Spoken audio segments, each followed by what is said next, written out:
246वें episode में आपका स्वागत है। चलिए शुरू करते हैं कहानी।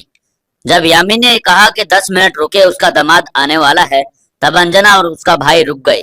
पर अंजना ने यामिनी को वार्न किया कि अगर उसका दामाद नहीं आया या फिर रैजादा परिवार से नहीं हुआ तो उसे नहीं छोड़ेंगे।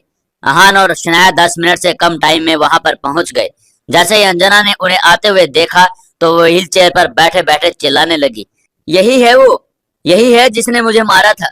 लगता है एक टांग इंजर करवा के तुम्हें चैन नहीं मिला, अहान ने रूखी आवाज में कहा। उसे लगा था कि जो भी स्काई इराइज इंटरनेशनल में हुआ था उसके बाद अंजना ने अपना सबक सीख लिया था, पर ऐसा कुछ नहीं हुआ था।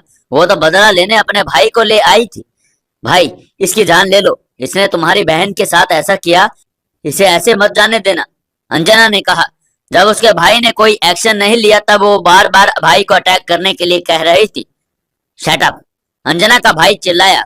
अंजना को समझ नहीं आ रहा था उसके भाई ने उसे चुप रहने के लिए क्यों कह दिया था।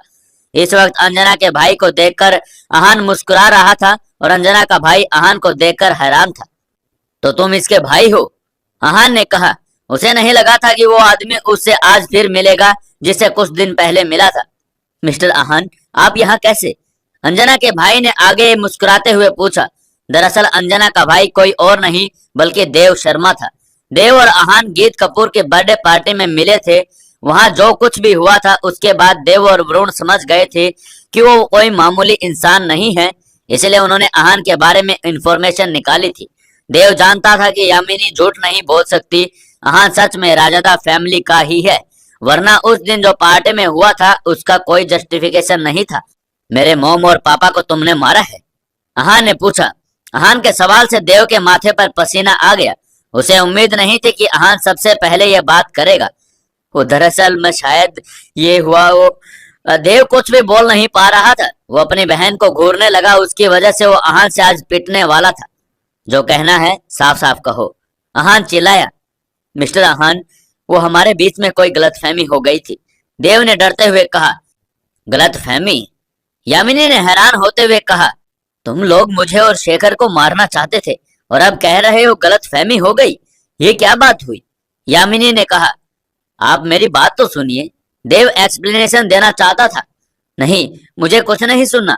तुमने हमें मारने की कोशिश की थी, अब तुम इतनी आसानी से तो यहाँ से नहीं जा सकते, यामिनी ने कहा। देव समझ गया था कि यामिनी उससे बदला लेकर ही मानेगी, इसलिए देव ने सोचा पहले माफी मांग ले और खुद को बचा ले। अच्छा ठीक है, आप कैसे बदला लेना चाहती हैं अब? देव ने कहा। वो जानता था कि यामिनी की बात नहीं माने तो आहान आज उसे नहीं जाने देगा। थप्पड़, अपने आप को थप्पड़ मारो, यामिनी ने कहा। यह सुनकर देव हैरान हो गया। उसके मुंह से निकला, थप्पड़? हाँ, कोई प्रॉब्लम है? यामिनी ने कहा। नहीं नहीं, कोई प्रॉब्लम नहीं है, देव ने कहा और अपने आप को एक तेज थप्पड़ मारा। अब ठीक है, देव ने कहा। उसने अपने आप को धीरे से थप्पड़ नहीं मारा था। नहीं, एक थप्पड़ से क्या होगा? जब तक मैं ना कहूं तब तक नहीं रुकना, अपने आप को थप्पड़ मारते रहो, यामिनी ने कहा। यह बात सुनकर देव ने अहान की तरफ देखा। अहान ने कुछ नहीं कहा, इस मामले में वो कुछ भी बोल नहीं सकता था। तुम मेरे हिसाब से करोगे या अहान के हिसाब से ये मैटर सोल्व करना है तुम्हें? यामिनी ने देव से कहा। वो जानती थी कि देव उसकी बात नहीं टालेगा। नहीं, जो आप बोलेंगी मैं वो कर रहा हूँ, देव ने कहा और अपने आप को मारना शुरू किया। 1 2 3 4, ऐसा करते करते देव ने अपने आप को 12 थप्पड़ मारे। उसका गाल बिल्कुल लाल हो गया था और अपने ही हाथ के निशान उसके गाल पर साफ नजर आ रहे थे। उसके होठ से किनारे से खून भी आने लगा था। अपने आदमियों के सामने अपनी ही बदनामी की वजह से देव को बहुत शर्म आ रही थी। अंजना अपने भाई को ऐसे देखकर बिल्कुल हैरान थी। जो आदमी हमेशा चौड़े में घूमता था आज एक ऑर्डिनरी से लड़के की वजह से अपने आप को ऐसे मार रहा था। देव, अंजना ने मायूस होते हुए कहा। उसे तो कुछ समझ नहीं आ रहा था। वो अहान की आइडेंटिटी के बारे में कुछ नहीं जानती थी। ये सब देखकर यामिनी को बहुत मजा आ रहा था। जब उसकी एक्साइटमेंट कम होने लगी तब उसने कहा, अच्छा बस रुक जाओ। बस, देव ने कहा और रुक गया। पहले यामिनी ने सोचा कि वो देव के साथ बहुत बुरा करेगी, क्योंकि अब देव उसकी बात मान गया था, इसलिए उसने देव को माफ कर दिया था। थैंक यू, देव ने कहा और फिर से अहान की तरफ देखा। मिस्टर अहान, उसने ऐसे बोला जैसे वो बिना अहान के ऑर्डर के कुछ नहीं करेगा। गेट लॉस्ट, अहान ने कहा। देव इस वक्त यामिनी की हुई बेइज्जती के साथ बर्दाश्त कर ली थी। उसके पास कोई और ऑप्शन नहीं था, पर उसने ठान लिया कि अगर फ्यूचर में कभी उसे मौका मिले तो यामिनी को अपना बदला लेकर रहेगा। Thank you mister Aahan, thank you, Dev ने कहा और अंजना को लेकर शेखर के वार्ड से बाहर आ गया। जैसे ही देव बाहर निकला, उसकी आंखों में गुस्सा साफ नजर आ रहा था। आज की बदनामी वो भूलने वाला नहीं था। देव, अंजना ने व्हील चेयर पर बैठे बैठे कहा। वहां जो कुछ भी हुआ था उसके पीछे का कारण अंजना को बिल्कुल समझ नहीं आ रहा था। बाहर चलकर बात करते हैं, देव ने कहा, और सारी फॉर्मेलिटीज पूरी करने के बाद वो लोग हॉस्पिटल से बाहर आ गए। जैसे ही वो लोग हॉस्पिटल से बाहर आए, अंजना ने पूछा, देव, वो लड़का कौन है? उसकी आइडेंटिटी है क्या? अंजना की नजर में देव ऐसा आदमी था जो कुछ भी कर सकता था और कभी डरता नहीं था, पर आज जो अंजना ने देखा उससे वो बिल्कुल हैरान हो गई थी। वो राजादा फैमिली से है, देव ने गहरी सांस लेते हुए कहा। राजादा फैमिली? क्या राजादा फैमिली बहुत स्ट्रोंग है? वरुण चौबे की फैमिली से भी ज्यादा स्ट्रोंग? अंजना ने पूछा। वो अपनी दुनिया में इतना मस्त थी कि उसे कुछ ज्यादा पता नहीं था। उसे वरुण चौबे के बारे में सिर्फ इसलिए पता था क्योंकि आहान को मारने के लिए देव जिन्हें लाया था वो वरुण के आदमी ही थे। देव पागलों की तरह हंसने लगा। राजादा फैमिली? देव ने हंसते हुए कहा। राजादा फैमिली एशिया की सबसे पावरफुल फैमिली है। चौबे फैमिली तो क्या, उनके सामने कोई नहीं टिक सकता। सब शेर हैं तो वो सवा शेर है, देव ने कहा। एक ये भी कारण था जिसकी वजह से देव वरुण की मदद नहीं मांग पाया था। वो जानता था कि आहान के बारे में जानकर वरुण भी उसकी मदद करने से पीछे हट जाएंगे। देव सिर्फ वरुण का चमचा था और चमचे के लिए वरुण आहान से दुश्मनी कैसे लेने वाला था। देव ने गहरी सांस ली और फिर वरुण को कॉल किया। यंग मास्टर वरुण, मुझे आहान की आइडेंटिटी के बारे में पता चल गया है, देव ने कहा। अच्छा, क्या पता चला? वरुण ने पूछा। वो राजादा फैमिली से है, नई दिल्ली और मनाली उनका बेस है, देव ने कहा।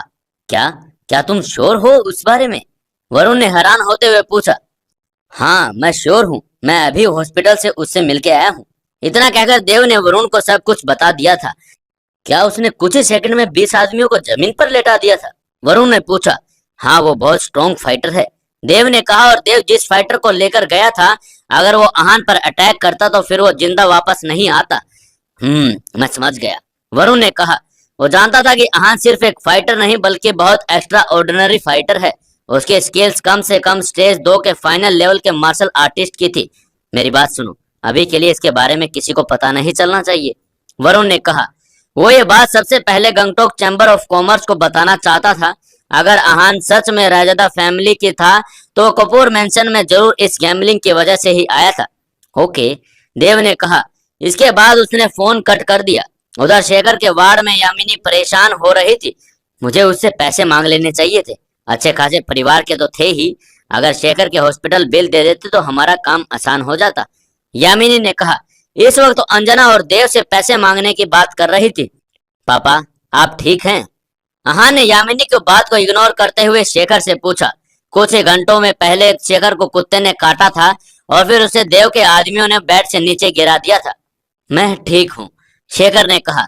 आहान, तुम्हारा उस आदमी के साथ क्या रिश्ता है? शेखर ने पूछा। देव की शक्ल देखकर साफ नजर आ रहा था कि उसे आहान से बहुत डर लग रहा था।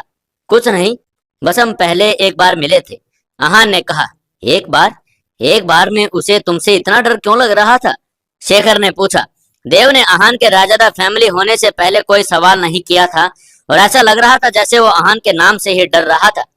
शेखर, जो हो गया जाने दो, सब बास्ट की बातें हैं, यामिनी ने कहा। इसके बाद उसने आहान से कहा।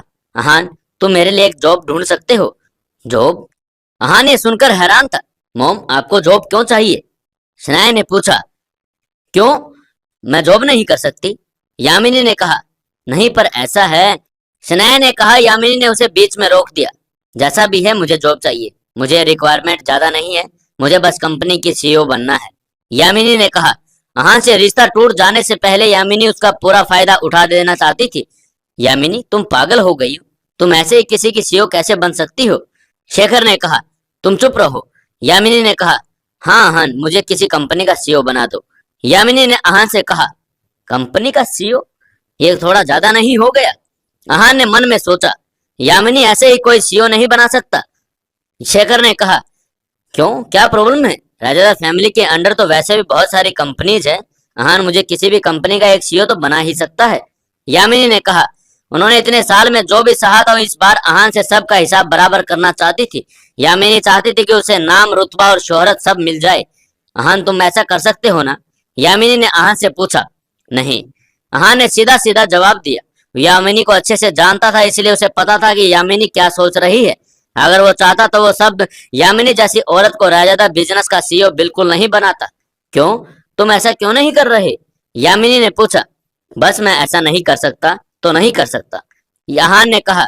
हैं? यामिनी ने कहा और कुछ बड़बड़ाने लगी। वो अहान का पीछा इतनी जल्दी नहीं छोड़ने वाली थी।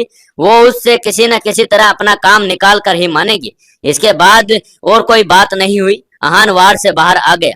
कुछ देर हॉस्पिटल में रहने के बाद अहान वहां से बाहर आया और रॉयल विला जाने के लिए तैयार हुआ। तभी उसके पास रक्षित का कॉल आया। अहान, कहाँ हो तुम? रक्षित ने पूछा। हॉस्पिटल, अहान ने कहा। हॉस्पिटल? सब ठीक तो है ना? रक्षित ने पूछा। हाँ, दरअसल अहान ने रक्षित को सब कुछ बता दिया। देव शर्मा, वो वरुण चौबे का चमचा? रक्षित ने कहा। हाँ, अहान ने कहा। उसे तो एक बार गैम्बलिंग खत्म हो जाए फिर बताता हूँ। रक्षित ने कहा। वो देव से नफरत करता था क्योंकि वो देव हमेशा उसके लिए चापलूसी करता था। इन सब बातों को रहने दो। तुमने फोन क्यों किया था? अहान ने पूछा। हाँ, वो मैं तुम्हें कुछ देना चाहता हूँ, रक्षित ने कहा। रक्षित अब अहान को क्या देना चाहता है? क्या वो कोई नई मुसीबत लेकर आया है या फिर वो कोई बिजनेस की बात लेकर आया है? जानने के लिए जुड़े रहिए हमारी इस कहानी के साथ। दोस्तों, अगर आपको कहानी अच्छी लग रही है तो वीडियो को लाइक करें, चैनल को सब्सक्राइब करें और हमें कमेंट करके